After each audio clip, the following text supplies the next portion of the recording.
है। अब सेक्शन 2 की ओर जाते हैं। हम देखें सेक्शन 2 में कहता है कि अधिनियम में सेक्शन 2A में कोर्ट की डेफिनेशन है। ये सब तो आप जानते ही हैं, लेकिन फिर भी मुझे बताना जरूरी है। सेक्शन 2A में कोर्ट की डेफिनेशन, कोर्ट में क्या है? ऑल जजेज and magistrate and all person except arbitrator legally authorise to take evidence. तो कोर्ट का अर्थ क्या वो भी हो गया जो जो फॉर्मली कोर्ट नहीं है? जैसे कि कोर्ट में जज भी बैठते हैं, कोर्ट में मजिस्ट्रेट भी बैठते हैं, और कोई भी व्यक्ति जिसे लीगली एविडेंस लेने के लिए ऑथराइज किया गया बाय लॉ, यानी अगर जो गवर्नमेंट ने कोई समिति बनाई और उसको जांच का अधिकार दे दिया तो वो भी कोर्ट है। आपने सुना होगा कोर्ट ऑफ इंक्वायरी की जा रही है, आपने सुना होगा समिति बना दी, तो वो भी कोर्ट की डेफिनेशन में ही काउंट होती है। तो ध्यान रखिए इस बात का कि कोर्ट में वो व्यक्ति भी ऑथराइज है जिसे लीगली एविडेंस लेने के लिए ऑथराइज किया हुआ है, किसी एक्ट के द्वारा, किसी नोटिफिकेशन के द्वारा, किसी बाइलॉज के द्वारा, किसी रूल के द्वारा। लेकिन आर्बिट्रेटर नहीं होंगे। आर्बिट्रेटर क्यों नहीं होंगे? मैंने आपको बताया था, आर्बिट्रेटर होता है मध्यस्थ।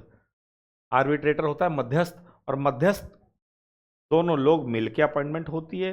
वो नेचुरल जस्टिस के सिद्धांत पर काम करता है, इसीलिए उसको जज नहीं कहा जा सकता, उसे मध्यस्थ कहा जाता है, उसे मित्र कहा जाता है। ध्यान रखें। आगे बढ़े। Conclusive proof. कॉन्क्लूसिव प्रूफ क्या है जी? ये सब आप जानते हैं, लेकिन बता रहा हूं। Conclusive proof means one fact is declared by this अधिनियम to be conclusive proof of the. जब इस एक्ट के द्वारा किसी सेक्शन को या किसी फैक्ट को दूसरे फैक्ट के लिए कॉन्क्लूसिव प्रूफ बताया गया है तो वो कॉन्क्लूसिव प्रूफ है। समझना कुछ नहीं है, बस आप याद रखो, ए में कोर्ट है, बी में कॉन्क्लूसिव है, डी में डिसप्रूव है। अब देखते हैं इन पे आएंगे, पर ये डेफिनेशन इतना पूछते हैं, सेक्शन वाइज पूछ देते हैं। और कॉन्क्लूसिव प्रूफ में होता है कि shall not allow evidence to given for the purpose of disproving. Conclusive का अर्थ यह है मान लिया गया, एक फैक्ट को दूसरे के लिए कॉन्क्लूसिव प्रूफ मान लिया गया, और जब कॉन्क्लूसिव प्रूफ मान लिया गया तो उसके लिए किसी एविडेंस मान्य नहीं होगा, उसको डिस्प्रूव करने के लिए, उसको तोड़ने के लिए कोई एविडेंस मान्य नहीं होगा। यह है conclusive proof. Disproved in relation to fact which after considering the matter before it the court either believes that it doesn't exist or consider it non-existence is so probable that a prudent man ought under the circumstances of the particular case to act upon supposition that it does not exist। बस ये याद रखें, it does not exist। Disprove का मतलब समझिए, disprove जो prove नहीं हुआ। इसका मतलब क्या है? जब मैटर को देखने के बाद ये लगता है, ये विश्वास होता है कि ये मैटर एग्जिस्ट नहीं करता तब। और दूसरा, या ये लगता है कि ऐसा कोई अगर जो समझदार बुद्धिमान आदमी सोचे कि ऐसा नहीं हो सकता तो नहीं हो सकता, यानी इसको कहते हैं डिस्प्रूव। ये है ना, एक है प्रूडेंट मैन, ये शब्द आ जाता है। तो अगर जो कोई पढ़ा लिखा होशियार समझदार आदमी भी कहे ऐसा नहीं हो सकता तो हमें मान के चलना है कि ऐसा नहीं हो सकता, तो उसे डिस्प्रूव माना जाएगा। डी कहता है डॉक्यूमेंट, याद रखें, डी डॉक्यूमेंट, डी डॉक्यूमेंट, ये याद रखना। सी डिस्प्रूव है, D for document, C for नहीं होता disprove, D for document. Document का क्या है? Document means anything. कैसे? मैटर, कोई मैटर एक्सप्रेस है, डिस्क्राइब है और रिकॉर्डेड है, किस पर? अपॉन एनी सबस्टेंस, किसी भी चीज पर। कौन से मीन्स, कौन से माध्यम से? लेटर से, फिगर से, मार्क से, या किसी भी तरीके से, या इन सबको मिला के। और जो कि इंटेंडेड टू बी यूज, विचार हो उसको यूज करने का, क्या? और विच में भी यूज, या जिसका यूज किया जा सकता, for purpose of recording that matter and include electronic and digital. इसी मैटर में जिसको यूज किया जा सके रिकॉर्डिंग करने के लिए, या कोई व्यक्ति ऐसा तैयार कर रहा है कि हाँ ये रिकॉर्डिंग में यूज हो, तो ये माना जाएगा ये डॉक्यूमेंट है। समझ में आया? डॉक्यूमेंट मीन्स एनी मैटर, कोई भी मैटर एक्सप्रेस्ड हो, एक्सप्रेस लिखा हुआ हो, डिस्क्राइब्ड हो, किसी भी चीज पर, किसी भी माध्यम से, कौन से? लेटर से, फिगर से, मार्क से, किसी भी तरीके से, और इंटेंशन ये हो कि इसका यूज किया जाएगा किसी मैटर के रिकॉर्डिंग में, तो वो डॉक्यूमेंट है, या जो कि यूज किया जा सकता है वो डॉक्यूमेंट। चलिए जी, बातें हैं, इलिस्ट्रेशंस देखते हैं। इलिस्ट्रेशन बहुत आती है, मेरा फोकस इलिस्ट्रेशन पर रहेगा, ध्यान रखें। इलिस्ट्रेशन है और writing is a document, obvious है, राइटिंग एक डॉक्यूमेंट है। वर्ड प्रिंटेड लिथोग्राफिक फोटोग्राफ्ट, लिथोग्राफ्ट होता है पत्थर से लिखा जाता है। मैप है, प्लान है, इंस्क्रिप्शन है मेटल प्लेट पे, कैरिकेचर है, कोई फिगर है, कोई कार्टून है। एन इलेक्ट्रॉनिक रिकॉर्ड, अब देखो डेफिनेशन ये पूछी जाएगी, आते हैं थोड़ा नीचे। मैंने अभी डॉक्यूमेंट की डेफिनेशन में थोड़ा मैंने जानबूझ के इसको छोड़ा था, अब आते हैं डॉक्यूमेंट की डेफिनेशन। ये सब हमने बता दिया। और एंड इंक्लूड्स, क्या include, electronic and digital record, ये ध्यान में रखें। वो ये पूछा जाएगा डॉक्यूमेंट की डेफिनेशन में क्या नहीं है या क्या शामिल है।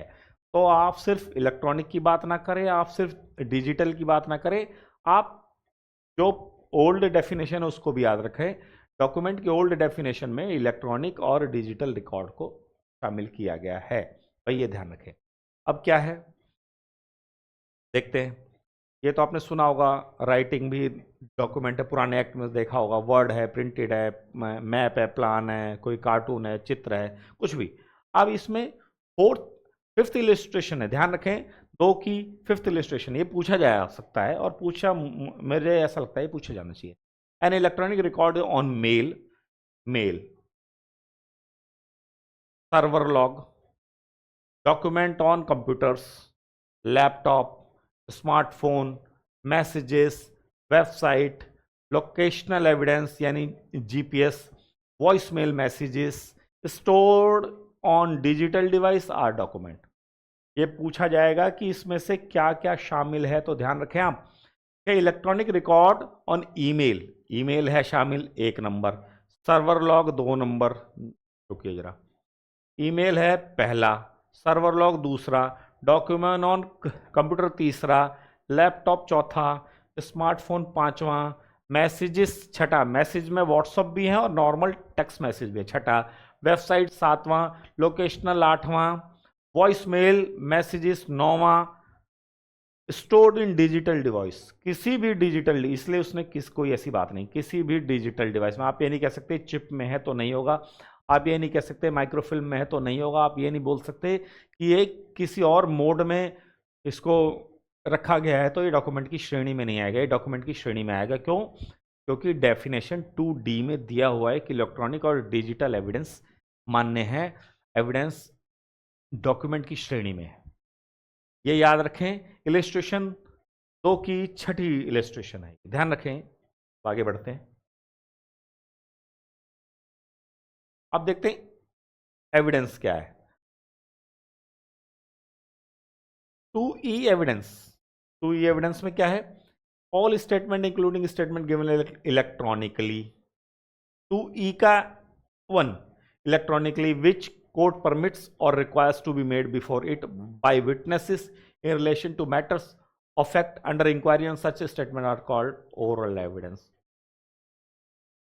E का सेकेंड पार्ट कहता है ऑल डॉक्यूमेंट इंक्लूडिंग इलेक्ट्रॉनिक और digital records produce for the inspection of the courts and such document are called documentary evidence.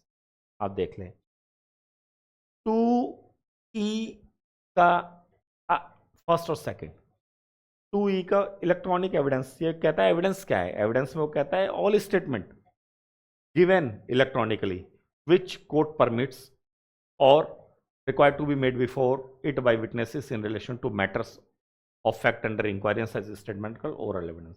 Electronic evidence है, कुछ भी एविडेंस है, कोई भी एविडेंस चलेगी जो कोर्ट आज्ञा दे या विटनेस रखना चाहे कोर्ट की अनुमति से, तो वह एविडेंस है। ऑल डॉक्यूमेंट इंक्लूडिंग इलेक्ट्रॉनिक और digital record produce for the inspection, या कोर्ट की इंस्पेक्शन के लिए रखा गया है या कोर्ट में एविडेंस दे, चाहे वो ओरल एविडेंस दे या इलेक्ट्रॉनिकली एविडेंस दे, वो सब एविडेंस में काउंट होगी। तो मेरा बताना का मतलब था 2D document, 2E electronic document और एविडेंस, सॉरी, और एविडेंस की 2E फर्स्ट में इलेक्ट्रॉनिकली भी शामिल है, 2 सेकंड में इलेक्ट्रॉनिक और डिजिटल रिकॉर्ड अगर जो इंस्पेक्शन के लिए रखे जाते हैं तो शामिल है। अब सवाल कैसे पूछा जा सकता है, सवाल ये पूछा जा सकता है कि इलस्ट्रेशन 2E1 में क्या है, 2E सेकंड में क्या है, तो ये ध्यान रख लें आप, आपके एग्जाम में आने की संभावना है। मैं उन्हीं पॉइंट्स को ले रहा हूं जो एग्ज़ाम में आने की संभावना है। पूरा बेयर एक्ट पढ़ाना शायद उतना संभव नहीं हो पाता है और सभी बच्चों का फोकस रह भी नहीं पाता है, तो इसलिए हम उन पार्ट्स को लेंगे जो बहुत ही ज़रूरी हैं। नमस्कार।